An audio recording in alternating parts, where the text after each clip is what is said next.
Hello, gals and guys. I hope everyone had a good weekend.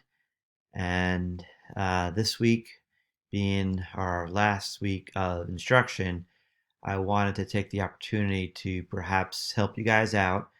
Um, and first thing I'll say is that if you're going to go outside and be staying outside for a while wearing a mask, I would suggest that you wear some sunblock, otherwise, you'll look like a bloomin' idiot um, and look like the Joker, perhaps from the Batman, if you don't wear sunblock. But on a more serious note, I was hoping to perhaps look at a little bit about or at matrices, as this is something that you will see next year in multivariable calculus, and also if you take the SAT 2 subject test for math, you will see that there as well. So, with that being said, um, matrices. Um, First, what is a matrix? It's not the movie that Keanu Reeves was in. A matrix, well, this here will hopefully help you see what a matrix is to start off. Um, so, when you guys in Algebra 2 were solving a 3 by 3 system of equations like this here, you perhaps did this by doing some algebraic operations.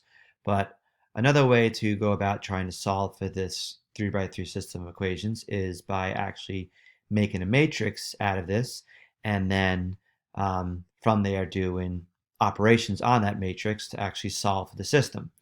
So how do we make a matrix out of this 3 by 3 system of equations?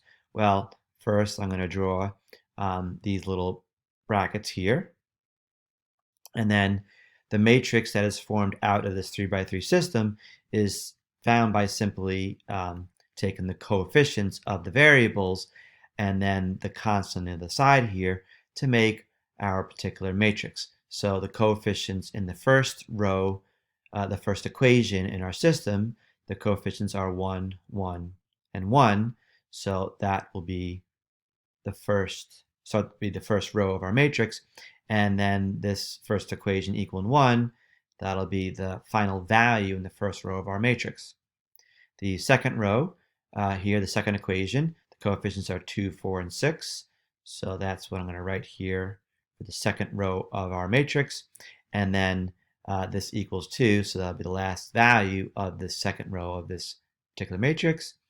And then the last equation, the last row of our matrix, will be the coefficients here, which are -1, 3, and -5. Sorry, -1, 3, -5. And then this last equation equaling 11, that'll be the last value to this last row of our matrix. And so this here is just our matrix. It's an example of a matrix. And a matrix basically is a way to perhaps just write things in an orderly manner, in an efficient manner, and that matrix can be used. We can do different operations on this to do various things. Now, one of the things that you deal with matrices is that matrices have a certain number of rows and a certain number of columns. So the rows in this particular matrix here, there are 3 rows here,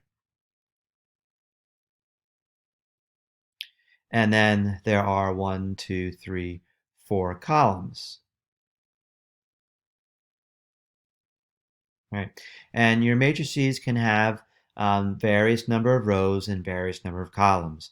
And whatever number of rows and columns that you have in your matrix, then we say that in this case, because there were 3 rows and 4 columns, we would say that this is a 3 by 4 matrix. Okay. And again, matrices can have different values for the number of rows and columns, but this is the convention we use to display the exact dimensions of any particular matrix. So again, this is just an example of a matrix. The matrix can have, again, any certain number of rows and any various number of columns in that particular matrix. Okay, so now that I've introduced to you guys what a matrix is, as I mentioned, you could do operations on these matrices. So one of the operations you can do on a set of matrices is add them up. And so here we have 2 matrices. Each of these matrices have 2 rows and two columns. So each of these matrices would be 2 by 2 matrices. And in order to be able to add matrices up, the matrices do have to have these same dimensions. So that's happening here. And to add these matrices up, it's very, very easy.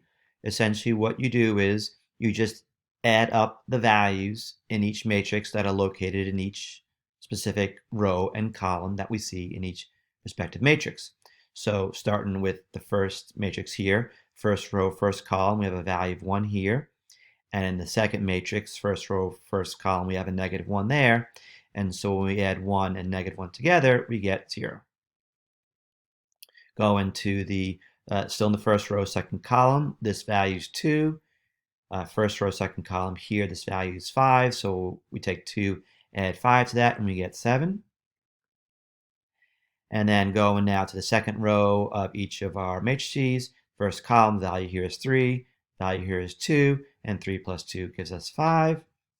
And then here, second row, second column, value here is 4, the value here is 0, and when we add 4 and 0 together, we get a value of 4. And that's how you simply add up two matrices. And so addition, very straightforward and easy. If it was subtraction, same process. But when it comes to multiplication, unfortunately, the process for multiplying two matrices together is not as straightforward the way that it is defined. So unfortunately, when we go to multiply two matrices together, it simply isn't just multiplying the values that we have here, right? The result of just multiplying the values in each respective row and column in these two matrices together, this is not how we actually perform matrix multiplication. And so what I would like to do is not only just show you how to do matrix multiplication, but also perhaps give you some understanding to why the way that we do matrix multiplication, why we actually do it the way that it is defined in matrix multiplication. Okay, so to help out with this, we're going to look at linear functions. And linear functions, the basic equation that you guys are familiar with working with, you work with for most of your mathematical careers, is the equation y equals mx plus b. But you know that there's different ways to perhaps write out the equation of a line, right? Point slope form was another form that we used this year in calculus. But another way to write out the equation of a line perhaps is in this form here. And so this is just another way to write out the equation of a linear function. But to help with showing exactly how we do matrix multiplication, I'm going to want to work with functions, linear functions that are directly proportional to each other, which would require that the y-intercept is 0. So this would be a way to write out that particular equation. And then if instead I want to write it out using a form like this here, right, our equation would be written in this form here. So, right, this is how we write out the equations to linear functions, and in particular, this is going to come into use with what I'm going to use to help show exactly how we do matrix multiplication. All right, the other thing I'd like to review is your composition of functions and how this works. Right, when we have this composition of functions, right, we start off with the variable x, and then I'm going to do this a little bit backwards because of how I want to show you this process of matrix multiplication. So, right, we start off with x, and then we plug that into the function g, and when we do that, we get g of x. And then from that g of x expression, that particular output, we then plug that into our function f, and this could be thought of as a variable expression we plugged into the function f, and then from there we get the output of f of g of x, right? And so this is how our composition of functions works, and this is how I'm going to help try to illustrate exactly how matrix multiplication actually works. So now if we consider this form for our equation of a line with or a linear function that has a y-intercept of 0, if we consider a singular function that is going to take and work with one variable, and then that one variable function is going to give us or end up with one particular output, which I'll refer to as another variable. So if we think about that particular function, well, that function, perhaps the variable, perhaps could be the variable x, and then the function can be this function, maybe called the function f, will, when I plug x into that function, the output perhaps will be the expression 2x, right? And so this would be a simple function, a linear function that you're used to seeing, where any value that is plugged into the function, this x, then the output is twice times that x, right? And there's a simple function, starting with one variable, that the output ends up being just, or can be represented by one single variable expression. And we can further say that simply we're just taking this x and multiplying it by 2. Well, now for the next particular function expression that I'd like to consider, I'm going to refer you guys back to your differential equations that you guys worked with this past year. And notice that in this particular differential equation we see here, right, we have two different variables that if we plug in certain values for x and y, that's going to produce a slope value, one particular output, one particular variable expression, and this here can be thought of as a particular function. So with that being said, if we start off with two variables that are going to be plugged into our function, but then from there, we're going to have one particular output, which could be represented by one variable expression. Well, I'm going to say here perhaps that the two variables are going to be the variables x and y, and then plug that into a function, call it f still, and then the output will perhaps, I'll just make up a particular functional expression that the variable output can be represented by this expression of 3x plus 2y.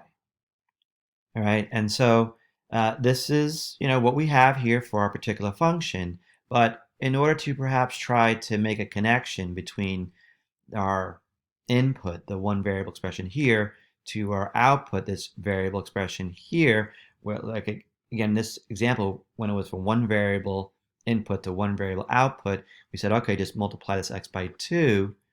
Well, here we have the two different variables, and the x we're multiplying by 3, and the y variable we're multiplying by 2. And so I claim that we can sort of help represent or bridge the gap here between the two variable inputs to this basically one answer output that we're going to get here by making a particular matrix and calling that matrix the matrix that has coefficients of just 3 and 2. So now, in terms of how this is all going to tie together, how are we going to multiply this matrix to another matrix? Well, let's perhaps consider the same function here. And now what I'm going to do is I'm going to first perhaps just take legitimate values for x and y, and then plug it in here to get the output. So I'm going to use in particular an x value of just 1 and a y value of 1. Make it really easy. And so if this is the two variables that we have here as our input, then the output, the end result will be that, well, we'll take 3 and multiply it to our x value, which is 1. And then to that, we would add 2 times our y value of 1. And we could just simply, just evaluate what this is exactly. And 3 times 1 plus 2 times 1, we know would equal 5, right? And this is where, again, I'm saying that we're having one output, right? The one output here is just 5. And that one output over here, I'm represented by this variable expression. So that's what we get just by doing this simple operation. But how does that work with the matrix multiplication? Well, the way that it actually works is that, again, this here I claim is the matrix that is defined this function that has taken these two variables and then given us this one variable expression output. So I'm going to rewrite that matrix here as just 3, 2. And this would be since it's one row and two columns, would be a 1 by 2 matrix. And then I'm going to use this specific example here where the x variable was 1 and the y variable was also 1. And I'm going to write that as a matrix as well, but write it exactly the way that I've formatted it here, where this particular matrix now has 2 rows but 1 column. And so I claim that when we take this 1 by 2 matrix and multiply it by this 2 by 1 matrix, we do exactly what I did right over here. Meaning we take this 3 and we multiply it to that 1. And then we add the result of taking this value of 2 multiplied to that value of 1. And so we would then add that all up together, and I should say that this should be in its own matrix. And then when we add up this result here, the final value, the end result of multiplying these two matrices together, is just a singular value of 5, which ends up being just a 1 by 1 matrix. And this is a very simple form to how we actually perform our matrix multiplication. So this is just the beginning of how we perhaps perform matrix multiplication. It is a little bit of a weird process, and so I'm going to post another video tomorrow on Tuesday that will expand upon this a bit further and hopefully help you understand exactly how this works and also why perhaps we do this matrix multiplication in this format. So there isn't any homework for this here or any assignments or any quizzes. Your last quiz is the quiz number 4, which is the combination of completing the course evaluation as well as writing the letter to next year's AP Calculus students. That will be your last formal assignment of the particular fourth quarter. So that's pretty much it. And if you have any questions on this here, please feel free to send a comment. And like I said, I'm going to continue tomorrow looking a little bit more at this whole process of matrix multiplication to show you how this works for any sets of matrices where you can actually perform matrix multiplication. So hope this video helped you start to understand what a matrix is, see some basic operations, and tomorrow we'll finish off exactly seeing how do we actually do this overall matrix multiplication. So as always, please take care, stay safe, and I'll talk to you soon.